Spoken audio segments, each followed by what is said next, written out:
মুখ্যমন্ত্রী দেখলাম 1,75,000 থেকে ক্লাবগুলোকে 85,000 করে দিয়েছেন। গতবার তিনি আবার বাড়ি 1 লাখ করে দিয়ে দিতে পারছেন।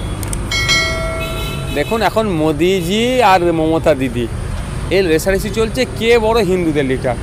ওইদিকে বাজেট পেশ হচ্ছে, মন্দিরের জন্য টাকা আসছে, আর এদিকে অর্থ নয়, সরকারি কর্মচারীদের দিয়ে দিতে পারছে না, আপনার হসপিটালে মেডিসিন নাই, ডক্টর নাই, রাস্তায় সরকারি বাস নাই।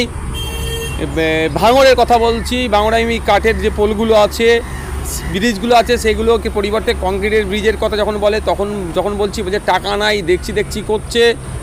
স্কুলের টিচার নাই, ডাস্টার নাই, স্কুলের সামগ্রী নাই, সব সময় টাকার অভাব বলছে। আর এইদিকে টাকাটা ওখানে দিচ্ছে। অ্যাকচুয়ালি এগুলো হচ্ছে ক্লাবগুলোকে হাতে রাখা, ভোটের সময় কাজে লাগাবে বলে। আমি 11 বছর বয়স থেকে কলকাতা 76/2 রোডে থাকি। সেই থেকে দেখতে পাচ্ছি বর্তমানে বিহার, উত্তরপ্রদেশ, বিভিন্ন জায়গা থেকে, ঝাড়খণ্ড থেকে যত লোকেরা কলকাতায় কাজে আসতো তারা নেই। ক্রমশই কলকাতার বাস এবং রাস্তাঘাট ফাঁকা হচ্ছে, কাজ নেই। কী বলবেন এই প্রসঙ্গে? দেখুন, আমি একটা উদাহরণ দিলে বুঝতে পারবেন, সেটা মুখ্যমন্ত্রীর কথা দিই। মুখ্যমন্ত্রী গর্বের সাথে কি বলছেন যে রাজ্যে 2011 সালের আগে যত না মানুষ রেশন পেত, এখন রেশন পাওয়ার পরিমাণ বেড়েছে, এখন বেশি লোককে রেশন দিচ্ছি। এই রেশনটা কে নেয়?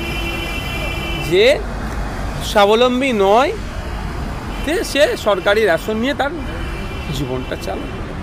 আমি রেশন নিই না কেন? আমি স্বাবলম্বী বলে। আমার মতো অনেকে রেশন নেয়নি, তারা স্বাবলম্বী বলে।